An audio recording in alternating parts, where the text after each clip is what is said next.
1, 2, yan. Ganun pala po yung nangyari sa'yo. Ayun yung ginawa niya sa akin, kaya napagulong mo ako. Hindi naman talaga ako yung ng bahay. Inano lang ako. Ay, natusan po. Bigyan kita ng 100,000 basta. Sunodin mo ang mga bahay na walang tao. Ayun ang sinabi niya sa akin. Oh. Sorry po sa nagawa ko po. Kala ko po kasi ikaw po yun eh. Wala namang ano yan. Simula ngayon, dito ka na sa bahay ko, titira at tuturingin na kitang anak.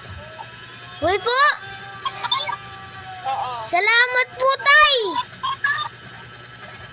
Wala namang ano yan.